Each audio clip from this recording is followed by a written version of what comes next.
शैक्षणिक वर्ष 2026-27मध्ये विद्यार्थ्याचे EPGP व FP हे प्रोफाईल अपडेट करत असताना काही बदल करण्यात आलेले आहे।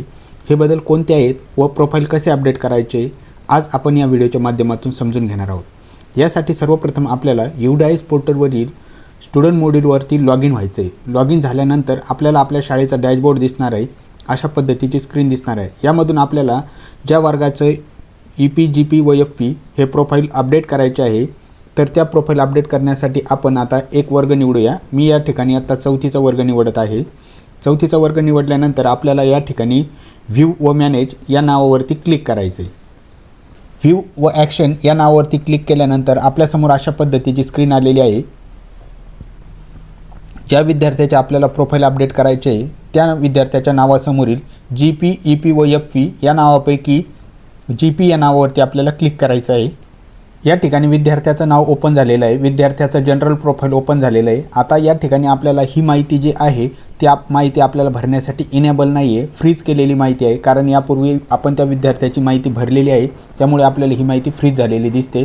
आपल्याला बदल करायचा असेल तर आपल्याला बदल हा जनरल प्रोफाईलमधून ॲड्रेस या कॉलमपासून पुढे बदल करता येणार आहे आणि या विद्यार्थ्याचं आधार कार्ड व्हॅलिड असल्यामुळे आपल्याला या ठिकाणी बदल होणार नाही आहे। तर आपण आता पुढील माहितीकडे जाऊया। मुद्दा क्रमांक 4.19 या मुद्द्यामध्ये ॲड्रेसमध्ये आपल्याला बदल करता येणार आहे। या ठिकाणी आपल्याला ॲड्रेसमध्ये कोणताही बदल करायचा नाही आहे, तो ॲड्रेस अगदी अचूक आहे। त्यामुळे आपण आता पुढील टॅबकडे जाऊया। पुढे आहे पिनकोड देखील योग्य आहे, त्यामुळे आपण आता पुढे मोबाईल नंबर या टॅबकडे जाऊया। मोबाईल नंबरमध्ये काही बदल करायचा असल्यास, काही अपडेट असल्यास आपण त्यामध्ये बदल करू शकतो। त्यानंतर पालकाचा अल्टरनेटिव्ह मोबाईल नंबर या ठिकाणी आपल्याला देता येणार आहे। असेल तर ठीक आहे, नसेल तर आपण तो स्किप करू शकतो। त्यानंतर पुढे आहे कॉन्टॅक्ट ईमेल ID। जर पालकाचा आपल्याकडे ईमेल ID उपलब्ध असेल तर आपण या ठिकाणी तो नमूद करू शकतो। त्यानंतर आहे मदर टंग ऑफ स्टुडंट, तर विद्यार्थ्याची जी मातृभाषा आहे ती आपल्याला या ठिकाणी निवडायची। मी या ठिकाणी मराठी ही मातृभाषा निवडलेली आहे। त्यानंतर आहे विद्यार्थ्याची सोशल कॅटेगरी, तर सोशल कॅटेगरीमध्ये आपण त्या विद्यार्थ्याची जी कॅटेगरी असेल ती कॅटेगरी निवडायची आहे। त्यानंतर आहे मायनॉरिटी ग्रुप, तर आपल्याला या ठिकाणी विद्यार्थी मायनॉरिटी ग्रुपमध्ये असेल तर आपण या ठिकाणून तो ऑप्शन निवडू शकतो। जसे की आहे मुस्लिम, ख्रिश्चन, सिख यापैकी जर कोणताही असेल तर आपण निवडू शकतो, नसेल तर नॉट ॲप्लिकेबल हे ऑप्शन आपल्याला निवडायचं आहे। त्यानंतर आहे वेदर BPL बेनिफिशरी, तर विद्यार्थी BPL धारक असेल, विद्यार्थ्याचे आई वडील जर BPL धारक असतील तर आपल्याला या ठिकाणी यस या ऑप्शनला क्लिक करायचं आहे आणि जर नसेल तर नो या ऑप्शनवर क्लिक करायचं आहे। त्यानंतर पुढील मुद्दा आहे बघा की अंत्योदय अन्न योजना यामध्ये विद्यार्थी लाभधारक आहेत की पालक लाभधारक आहेत। जर असेल तर यस करायचं आहे, नसेल तर नो करायचं आहे।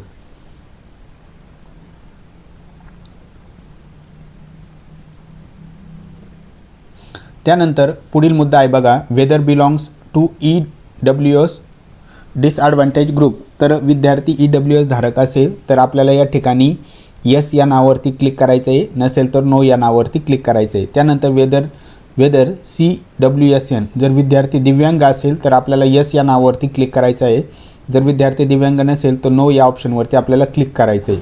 त्यानंतर पुढील ऑप्शन आहे बघा ते की आपल्याला इनेबल नाही आहे, कारण विद्यार्थी दिव्यांग नाही, त्यामुळे पुढील ऑप्शन आपल्याला इनेबल नाही आहे, माहिती भरण्यासाठी इनेबल झालेली नाही।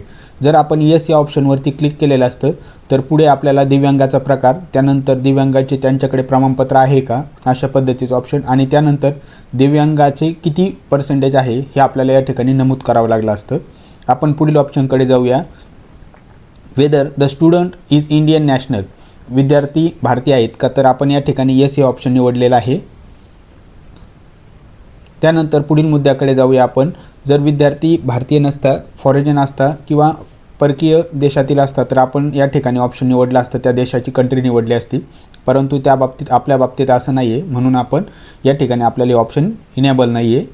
त्यानंतर पुढील ऑप्शन आहे बघा की विद्यार्थी शाळाबाह्य होता का, मागील वर्षी विद्यार्थी शाळाबाह्य होता का, तर जर असेल आपण त्याला शाळाबाह्य या माध्यमातून प्रवेश दिलेला असेल तर आपल्याला या ठिकाणी यस करायचं आहे, नसेल तर नो करायचं आहे। आणि आपण ही माहिती नो केल्यामुळे आपल्याला या ठिकाणी पुढील ऑप्शन इनेबल नाही आहे माहिती भरण्यासाठी। त्यानंतर पुढचं ऑप्शन आहे ब्लड ग्रुप, तर आपल्याला या ठिकाणी विद्यार्थ्याचा ब्लड ग्रुप सिलेक्ट करायचा आहे। जो काही विद्यार्थ्याचा ब्लड ग्रुप असेल तो या ड्रॉपडाऊनमधून निवडायचा आहे। जर आपल्याला माहिती नसेल तर अंडर इन्व्हेस्टिगेशन हे ऑप्शन आपल्याला निवडायचं आहे। अशा पद्धतीने आपल्याला GP या प्रोफाईलची माहिती भरून झाल्यानंतर आपल्याला जे खाली सेव्ह नावाचं बटन दिसतंय त्या बटनावरती क्लिक करायचं आहे। बघा जनरल डेटा अपडेट सक्सेसफुली अशा पद्धतीचा मेसेज आलेला आहे, त्याला क्लोज करायचं आहे आणि आपल्याला नेक्स्ट या बटनावरती उजव्या बाजूला जे बटन आहे त्यावरती क्लिक करायचं। त्यानंतर बघू शकतो की आपण आपलं जनरल प्रोफाईल कंप्लीट झालेलं आहे। आता आपण आलो आहोत एनरोलमेंट प्रोफाईलमध्ये। तर एनरोलमेंट प्रोफाईलमध्ये आपल्याला विद्यार्थ्याची माहिती पुन्हा एकदा चेक करून घ्यायची, तपासून घ्यायची आहे। जिथे आवश्यक असेल तिथे आपल्याला बदल करायचा आहे। तर आपण आता पुढील मुद्द्याकडे जाऊया, admission number in present school. तर या ठिकाणी आपल्याला विद्यार्थ्याचा जो ॲडमिशन नंबर आहे आपल्या शाळेमधला तो या ठिकाणी नमूद करायचा आहे, म्हणजे जनरल रजिस्टर नंबर आपल्याला या ठिकाणी टाकायचा आहे। त्यानंतर पुढील कॉलमकडे जाऊया आपण, विद्यार्थ्याची ॲडमिशन डेट, म्हणजे विद्यार्थ्याने आपल्या शाळेमध्ये कोणत्या दिनांकाला प्रवेश घेतला होता ते आपण या ठिकाणी टाकायचं आहे। त्यानंतर पुढे आहे बघा, विद्यार्थ्याचा आपल्या शाळेतील म्हणजे वर्गातील जो हजेरी क्रमांक आहे तो आपल्याला या ठिकाणी एंटर करायचा आहे।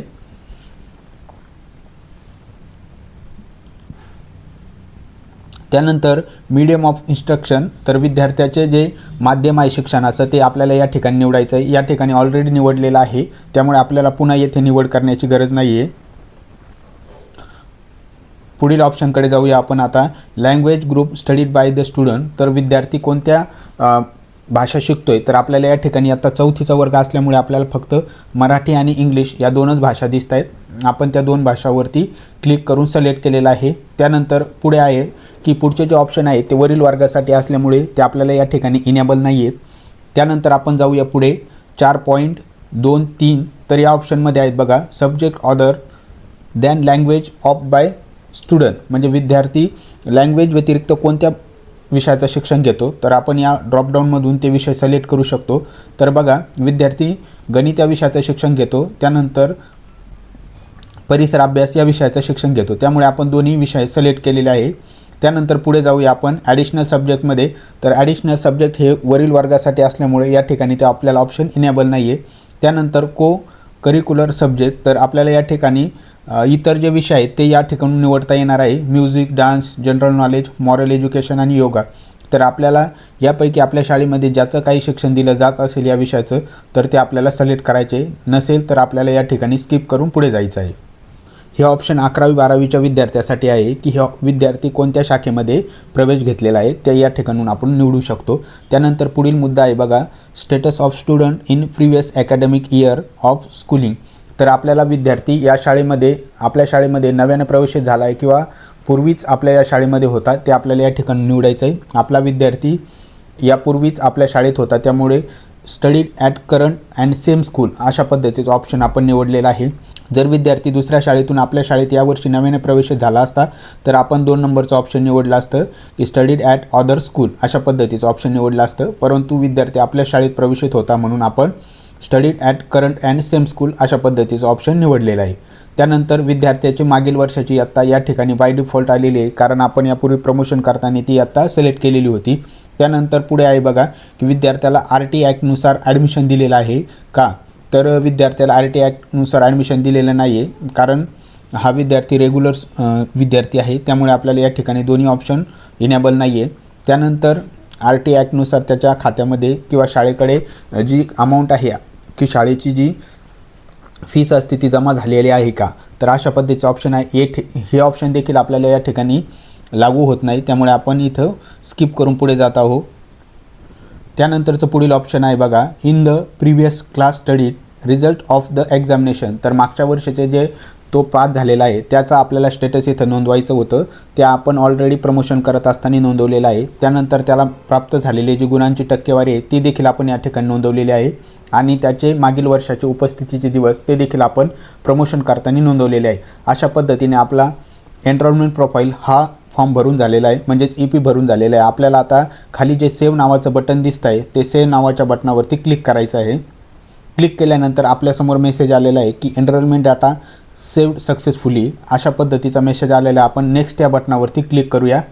नेक्स्ट या बटनावरती क्लिक केल्यानंतर आता आपण बघू शकतो की आपल्याकडे फॅसिलिटी प्रोफाईल ओपन झालेलं आहे। तर फॅसिलिटी प्रोफाईलमध्ये आपण आता विद्यार्थ्यांना कोणकोणत्या सोयीसुविधा आपल्या शाळेकडून दिल्या जातात ते आपल्याला या ठिकाणी एंटर करायचं आहे, नमूद करायचं आहे। तर आपण बघूया आता आपण की विद्यार्थ्याला कोणकोणत्या सोयीसुविधा आपल्या शाळेकडून दिल्या जातात। आपण आता या ठिकाणी मुद्दा क्रमांक 4.31 या मुद्द्यावरती येस या ऑप्शनवरती क्लिक करणार आहोत. येस या ऑप्शनवरती क्लिक केल्यानंतर आपल्यासमोर काही माहिती इनेबल झालेली भरण्यासाठी. आपण आपल्या शाळेमध्ये विद्यार्थ्यांना फ्री टेक्स्ट बुक देतो, तर या ऑप्शनला आपण क्लिक करणार आहोत. त्यानंतर विद्यार्थ्यांना आपण फ्री युनिफॉर्म देतो, म्हणजे शालेय गणवेश देतो, या ऑप्शनला देखील आपण क्लिक करणार आहोत. त्यानंतर वेगवेगळ्या प्रकारचे ऑप्शन दिसत आहेत की आपल्या शाळेमध्ये विद्यार्थ्यांना सायकल दिली जाते का, त्यानंतर वाहतुकीची सुविधा आहे का, फ्री हॉस्टेल आहे का, फ्री मोबाईल टॅबलेट किंवा कॅम्प्युटर दिलं जातं का. तर या ठिकाणी आपल्याकडे हॉस्टेल आहे म्हणून आपण हॉस्टेलच्या या ऑप्शनवरती क्लिक करत आहोत. त्यानंतर विद्यार्थी दिव्यांग आहे का. सुरुवातीलाच आपण जनरल प्रोफाईल आहे, या जनरल प्रोफाईलमध्ये माहिती बघितली की विद्यार्थी दिव्यांग नाही. जर विद्यार्थी दिव्यांग असता आपण त्या ठिकाणी येस केलेलं असतं तर ही माहिती आपल्याला भरण्यासाठी ओपन झालेली असते, इनेबल असते. आपण या ठिकाणी त्याला कोणकोणत्या सोयीसुविधा पुरवल्या असत्या या माध्यमातून आपण येथे एंटर केल्या असत्या, परंतु विद्यार्थी दिव्यांग नसल्यामुळे ही माहिती भरण्यासाठी आपल्याला ओपन झालेली नाही आहे. आता आपण पुढील ऑप्शनकडे जाऊया. पुढील ऑप्शनमध्ये आहे की विद्यार्थ्यांनी काही स्टेट लेवल किंवा नॅशनल लेवल कॉम्पिटिशन किंवा ऑलिम्पियाडमध्ये सहभागी झाला होता का. तर आपल्याला या ठिकाणी विद्यार्थी सहभागी झाला नव्हता म्हणून नो हे ऑप्शन निवडायचं आहे. जर असेल तर आपण येस हे ऑप्शन निवडू शकतो. त्यानंतरचं पुढील ऑप्शन आहे बघा, does the student participate in. विद्यार्थी NCCमध्ये सहभागी झालेला आहे का, तर नाही. विद्यार्थी NSSमध्ये सहभागी झालेला आहे का, तर नाही. दोन्ही ऑप्शन आपण नो या ऑप्शनवरती क्लिक करणार आहोत. त्यानंतर विद्यार्थी स्काउट गाईडमध्ये सहभागी आहे का, तर नाही. नो या ऑप्शनवरती आपण क्लिक करणार आहोत. या ठिकाणी विद्यार्थ्याची उंची आणि वजन आपल्याला या ठिकाणी एंटर करायचं आहे. मी या ठिकाणी विद्यार्थ्याची उंची जी सेंटीमीटरमध्ये असणार आहे आणि वजन किलोग्राममध्ये आपल्याला एंटर करायचं आहे.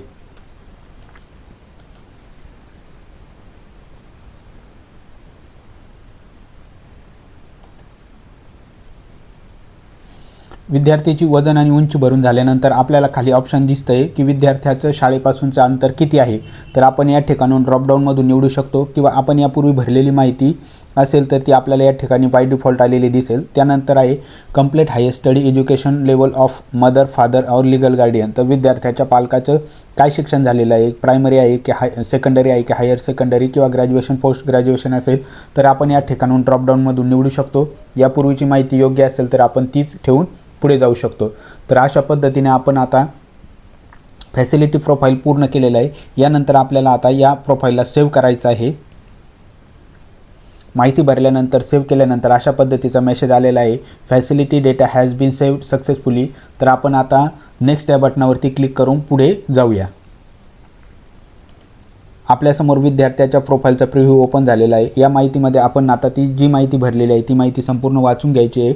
माहिती अचूक असल्याची खात्री झाल्यानंतर स्क्रोल करून खाली यायचं आहे. या ठिकाणी आपल्याला उजव्या बाजूला कंप्लीट डेटा नावाचं ऑप्शन दिसतंय. या कंप्लीट डेटा या नावावरती आपल्याला क्लिक करायचं आहे. क्लिक केल्यानंतर अशा पद्धतीचा ऑप्शन आपल्यासमोर आलेला आहे, are you sure you want to complete the data. तर आपल्याला ओके या नावावरती क्लिक करायचं आहे. आपल्यासमोर मेसेज आलेला आहे, डेटा कम्प्लिटेशन इज कंप्लीट. तर युडाईस पोर्टलवरील विद्यार्थ्याची माहिती भरत असताना GP, EP व FE हे प्रोफाईल कंप्लीट करत असताना यावर्षी काही नवीन बदल झालेले आहेत. त्या बदलासह ही माहिती आपण अपडेट करू शकतो. तसेच पुढील जे वर्ग आहेत म्हणजे वरचे सेकंडरीचे जे वर्ग आहेत त्या माहितीमध्ये काही बदल असू शकतो. तसेच हायर सेकंडरीच्या माहितीमध्ये देखील काही बदल असू शकतो. तुम्हाला युडाईस पोर्टलच्या कोणत्याही समस्याबाबत किंवा काही शंका असतील, अडचणी असतील तर आम्हाला कमेंट बॉक्समध्ये नक्की कळवा. आम्ही त्याचं अडचणी सोडवण्याचा नक्कीच प्रयत्न करू. व्हिडिओ शेवटपर्यंत बघितल्याबद्दल खूप खूप धन्यवाद.